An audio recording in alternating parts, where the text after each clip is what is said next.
Bonjour à tous, j'espère que vous allez bien. Donc, il y a plusieurs personnes qui me demandent comment je fais pour enregistrer mon écran. Donc, tout simplement, je vais vous montrer un petit peu les outils, les logiciels que j'utilise, comme vous le voyez là, pour faire l'animation, pour zoomer. Et ce sont des outils en fait que j'utilise au quotidien pour enregistrer mes vidéos et mes formations. Alors, premièrement, moi j'utilise beaucoup en fait l'enregistrement avec l'écran. Donc, je fais appel à cet outil-là. Vous savez, il y a énormément d'outils aujourd'hui sur Internet. J'en ai testé beaucoup. Celui qui est, on peut dire, user-friendly, ça veut dire facile à utiliser, il ne bug pas. Pour moi, ça fait des années que je l'utilise maintenant et sincèrement, je suis très satisfait de la qualité. C'est celui-là, c'est Our Power Rec. Donc le site internet, voilà, vous avez le site et je peux bien évidemment vous faire partager le lien direct. Alors, cet outil-là, il permet de faire quoi? Vous allez voir. Je commence d'abord à sélectionner l'outil, l'espace là où je vais enregistrer. Donc ça, c'est parmi les choses qu'il peut le faire. Aussi, il peut ajouter la cam. Bon, pour la cam, on va venir parce que j'utilise un autre outil aussi qui est plus intéressant que celui de Easy ApowerRec. Ça veut dire que moi, j'essaye en fait de combiner quelques outils. Il enregistre bien sûr la partie microphone et je peux ajouter des annotations comme ça et faire éditer le texte, mais pour tout ce qui est édition de texte et animation en temps réel, j'utilise un autre outil, je vais vous le montrer par la suite. Ok, alors, vous avez aussi la possibilité, de faire, ce zoom-là aussi avec le logiciel, Apple Rec, mais pour moi, j'utilise un autre outil plus intéressant, hein. Mais l'enregistrement de l'écran, elle est à 100 avec cet outil-là, qui est un outil très intéressant. Vous devez savoir qu'il existe dans Windows et sur Mac, donc ça, c'est une bonne nouvelle, hein. Donc là, par exemple, là, si je suis sur Mac, je peux tout de suite l'enregistrer et le télécharger par là, ou je peux tout simplement donc faire accès aux différentes donc systèmes qui sont disponibles, soit Windows, soit Mac, hein. Il y a la possibilité aussi de le connecter hein, sur Google Drive pour que le fichier s'enregistre automatiquement. Bon, moi je le fais pas. Même le partage avec YouTube et Instagram en temps réel, mais moi, bon, je le fais comme ça. Vous pouvez tester la version gratuite aussi, donc si jamais vous voulez faire un petit test pour voir un petit peu à quoi ça ressemble, oui, c'est possible. Sinon, vous avez donc la version payante. Moi, je prends la version avec la licence Lifetime, hein. Donc Lifetime, en fait, vous payez qu'une seule fois, 69 dollars et c'est terminé. Donc c'est à vie, voilà. Donc pour moi, j'utilise en fait cette version-là qui, voilà, une version qui répond à mes besoins. Maintenant côté, voilà, ces animations-là, hein, que j'utilise, alors regardez, je vais vous faire approcher un petit peu le menu. C'est ça, en fait, je peux utiliser ça, je peux faire, du texte, je peux, voilà, changer les couleurs, je peux faire disparaître, en fait, ou bien laisser en plein temps, en fait, ou bien en permanent, en fait, les animations.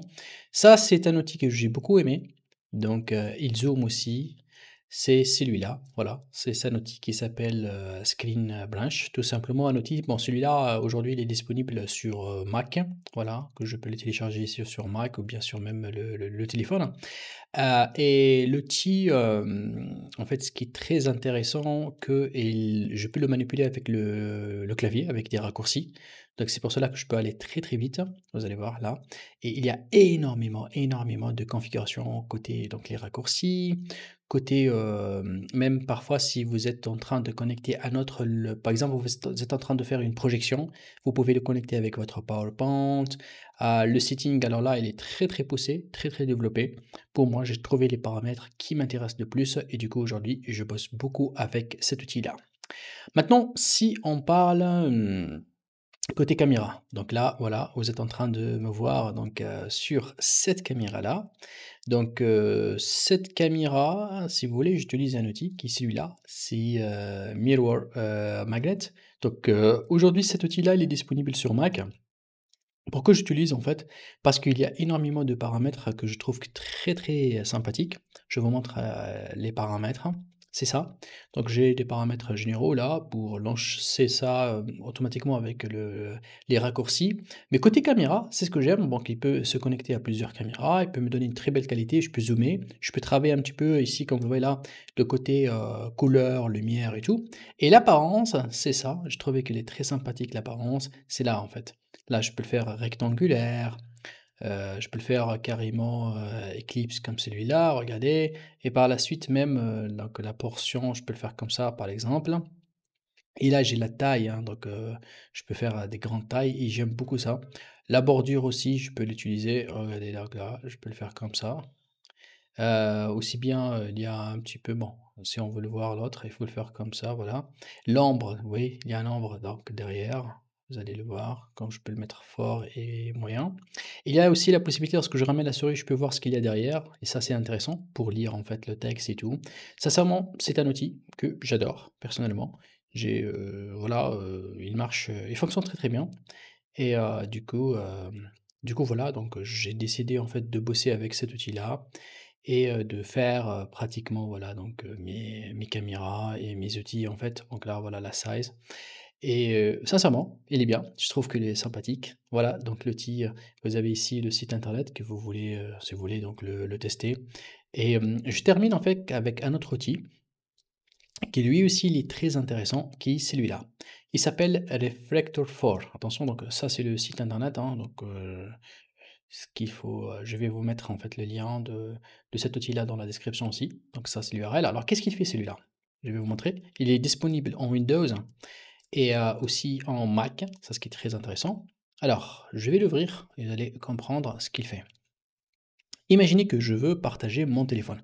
Par exemple, je suis en train de faire une manipulation sur TikTok, sur Instagram et tout, et je veux vraiment vous montrer comment je manipule mon téléphone. Donc, alors on va cliquer ici pour faire scanner. OK. Donc ça, c'est le paramétrage de cet outil-là. Je vais, le fermer et l'ouvrir une deuxième fois. C'est parti.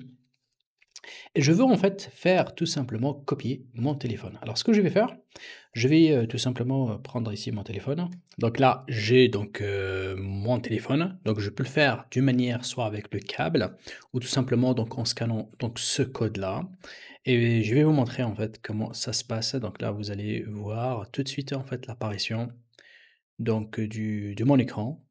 Voilà, voilà. Donc, là, je vais réduire un petit peu la taille. Voilà. Vous allez voir. Alors elle est où? Donc, on va refaire la manip une deuxième fois. Donc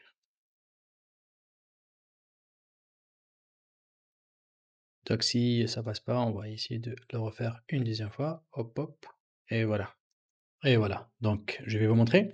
Donc là, lorsque j'ai mon téléphone, donc je vais appuyer ici, vous allez voir que non, ici dans le screen, mirroring. Là, ici, je peux donc tout simplement appuyer sur stop pour arrêter donc le partage, comme je peux laisser là ici. Donc lorsque je clique ici, vous allez voir que là, je peux tout simplement voilà partager si j'ai une application, si je veux tout simplement travailler avec mon ordinateur, je peux tout simplement partager exactement ce que j'ai ici sur l'écran. Ça, je peux le faire surtout si je vais avoir une démonstration. Je peux aussi partager mon iPad, c'est la même chose. Parfois, je prends le stylo et j'écris sur l'iPad et donc du coup, j'aimerais bien partager ça. Donc là, vous avez plusieurs outils qui vous permettent tout simplement donc de faire le partage, l'enregistrement de votre écran, l'affichage de votre webcam et là, tout ce qu'il vous reste à faire, c'est d'enregistrer en fait votre vidéo. Merci.